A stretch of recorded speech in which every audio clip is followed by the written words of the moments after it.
Okay, so I will give several feedback related to your work, personal story. But before that, do you have any difficulties in writing your personal story? Maybe related to grammar, to vocabulary. Do you have any difficulty related to that?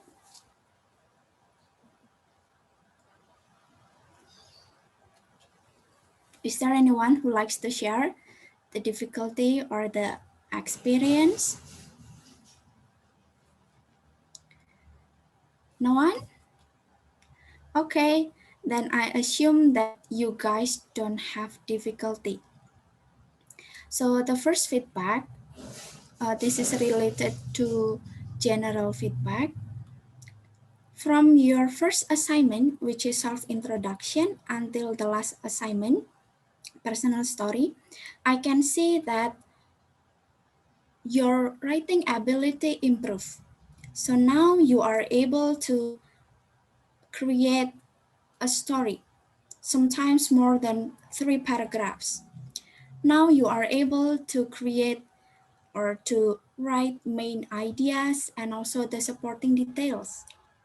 You are able to write in a chronological order. The sentences are coherent each other.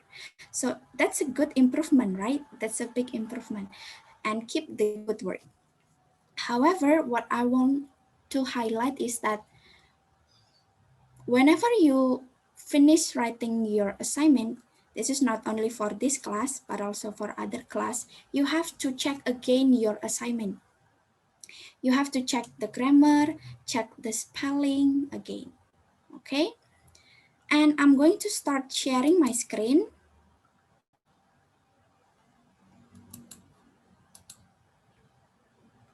Can you see my screen? Not yet, Miss. Not yet. Not yet, Miss. Not yet, Miss. How about right now?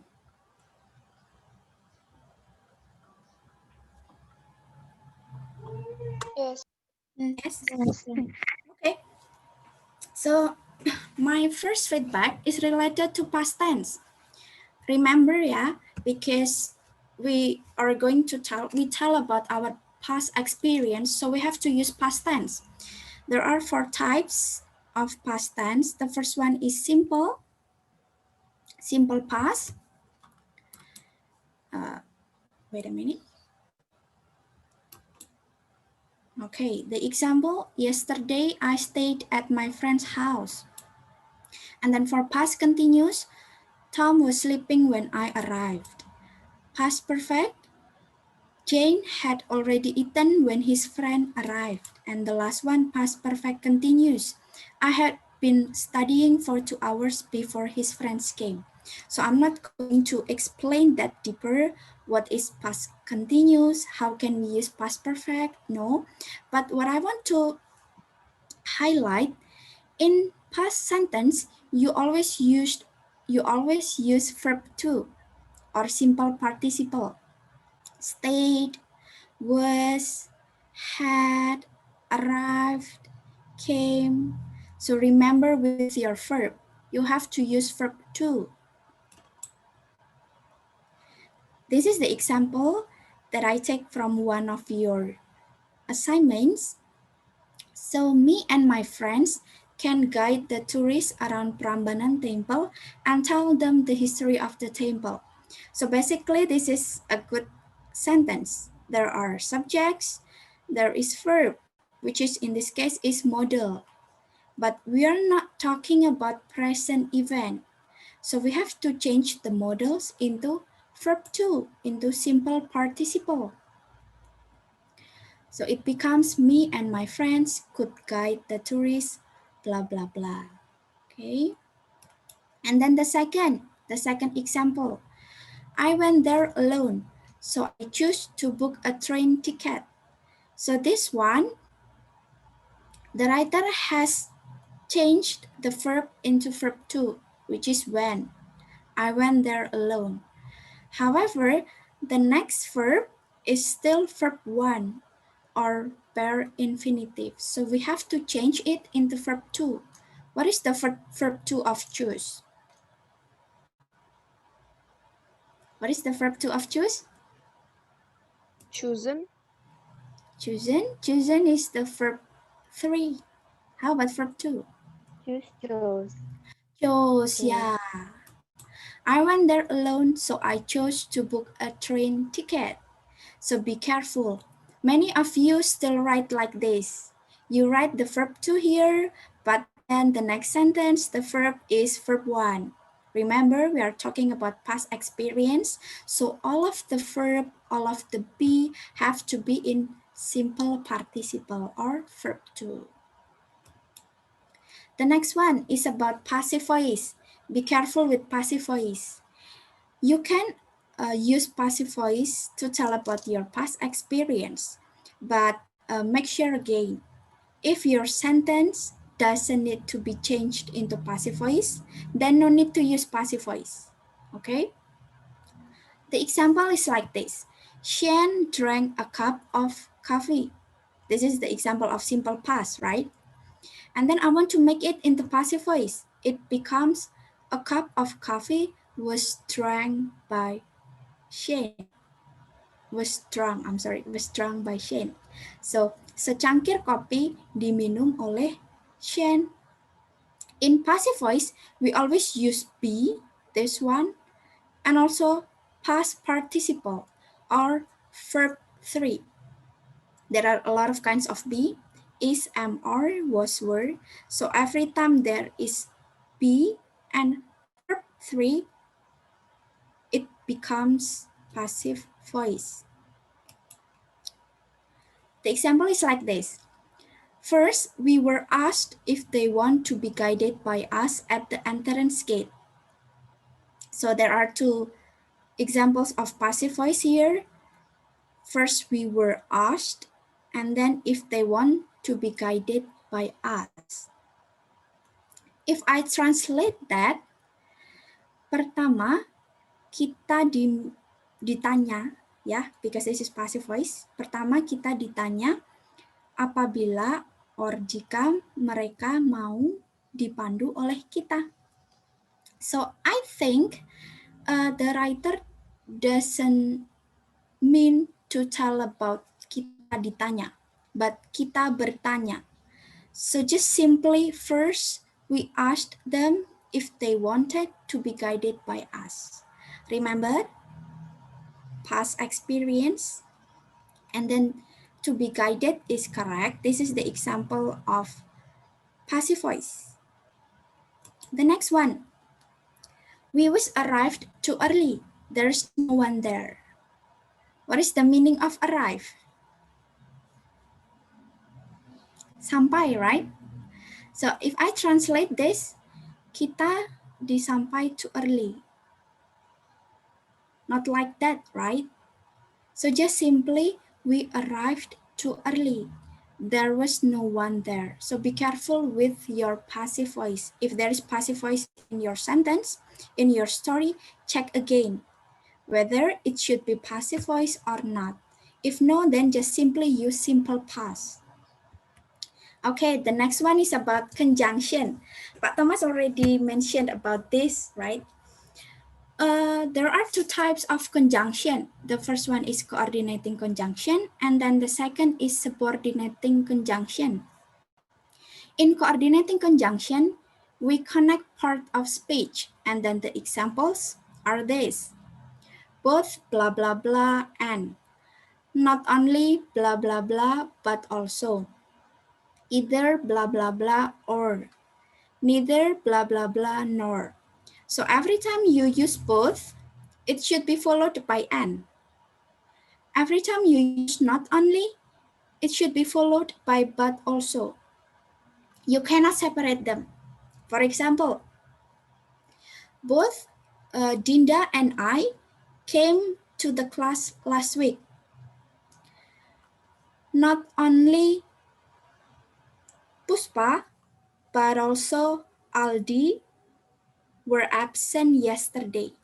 So you have to consider that as one package. They are couple, they meant to be together. So you cannot separate them. For example, Not only watched wild animals by a car, I also watched a show from some animals that had been treated. So the writer wants to use not only. Here, the pair of not only is but also. The writer has written also. However, something missing here. So you have to use but also. Not only watched wild animals by a car, but also watched a show from some animals that had been trained. I think the more suitable verb, the more suitable diction or vocabulary in this context is train ya, yang sudah dilatih. Treat means memperlakukan atau mentraktir ya. So I think the most suitable is trained. The next one is about subordinating conjunction. I give you example of because. So in subordinating conjunction, you combine independent clauses. So you have two independent clauses. It means that you have two sentences. Each sentence has subject and also verb. The example is like this. Many animals died. The dry season was hotter and drier than usual. So I have two independent clauses. If I don't combine that, they still have meaning. Many animals died. I know that. I know the meaning of that. So there is subject and also verb. And this one, subject and also verb. But I want to combine that using because. It will become many animals died because the dry season was hotter and drier than usual. So be careful when you use because. You should have subject and also verb followed by because followed by subject and also verb. The example, I was very tired because walked around the zoo. Well, actually, if I translate that into bahasa Indonesia, aku sangat capek karena berjalan around the zoo, mengelilingi kebun binatang. And that's fine, right? That's totally okay. It makes sense. But in terms of grammar, something missing here. So you have to add the subject. The subject is I. This is actually minor grammatical mistake, but you have to pay to the detail. Yeah. Remember, this is writing class, so you have to follow the grammar rule, the minimum requirements as well. The next one is about adverb. This is related to diction, how you choose your vocabulary. For example, gracefully, the officer always makes sure the train cleans, otherwise the train facilities were good. What is the meaning of gracefully? Can somebody tell me what is the meaning of gracefully? Or you can find that in your dictionary. Berterima kasih, Miss. Berterima kasih. What else? Okay. Well, gracefully means dengan anggun. So you move smoothly, attractively. If you want to use bersyukur or maybe untungnya like that, you can just use luckily. Okay? Luckily, the officer always made sure. Remember, this is past experience. And then otherwise, what is the meaning of otherwise?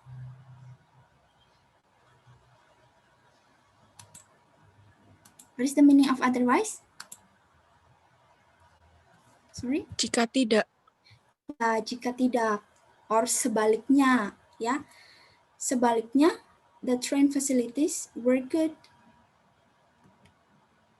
I think this is not suitable adverb, ya. Not suitable vocabulary when you use this in your sentence because the meaning the meaning of the context will be different. Maybe the writer wants to tell about, untungnya the officer always made sure that the train was clean, sehingga or so that the train facilities were good.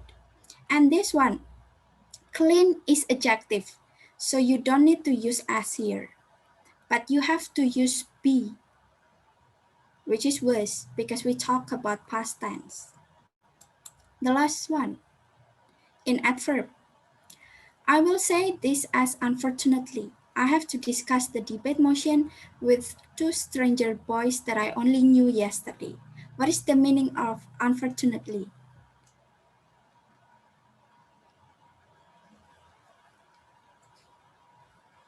Malangnya. Malangnya, Sayangnya, sayangnya, ya. If I translate this, aku bisa bilang bahwa ini sayangnya. Aku harus berdiskusi debate motion dengan dua laki-laki asing yang aku baru tahu kemarin, yang aku baru kenal kemarin. So I think this is not sayangnya, but maybe the writer wants to tell about nasib yang maybe sial or malang, stuff like that. Just simply, I would say this as an unfortunate incident. Okay, so be careful with your vocabulary. If you're not really sure about a particular word, just check your dictionary, open your dictionary, okay? Because the meaning will not be the same if you use unsuitable or inappropriate vocabulary.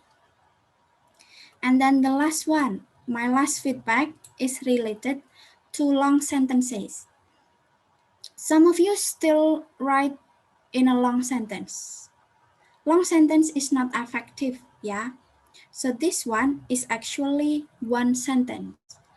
After that, we bought some food in the mini market, and then we ate our food together in there. After that, we came into the museum in there, that is Indonesia Bank Museum. It's too long. Well, actually, we can break this down into 3 sentences. For example, after that, we bought some food in the mini market, full stop. Then we ate our food together, full stop. After eating, we came to the museum. Okay, so please don't write long sentence.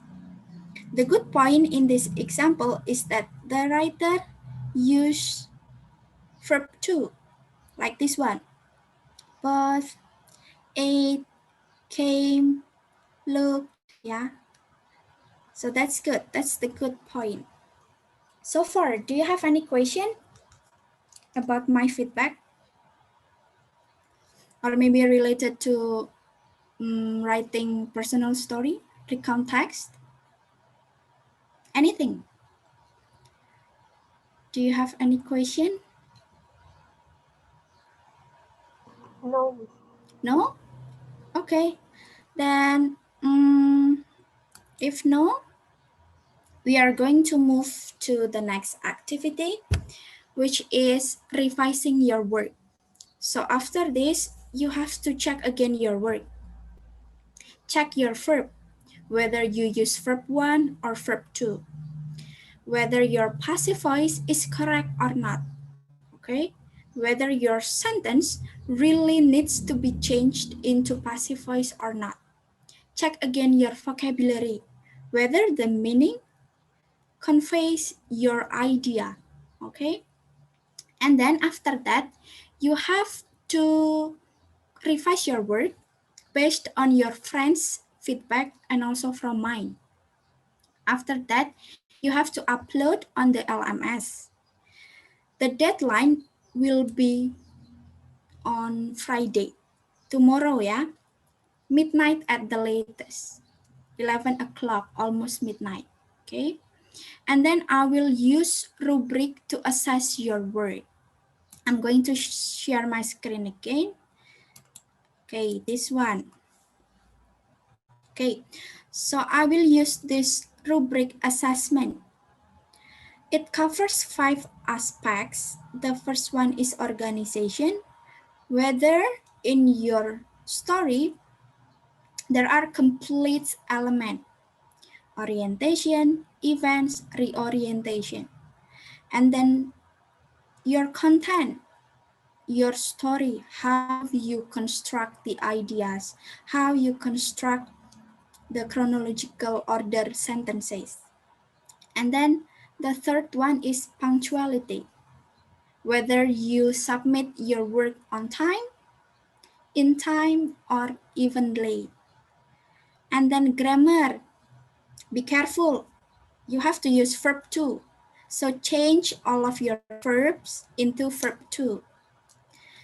And then the last one is about vocabulary, your diction, whether you choose suitable or correct diction or not. Okay, so this is the rubric that I will use. Do you have any question related to the rubric? Not yet, Miss. Not yet? Okay, if no, let's move to the next activity, which is revising your work. If you still have any question, feel free to ask me. Okay? Okay.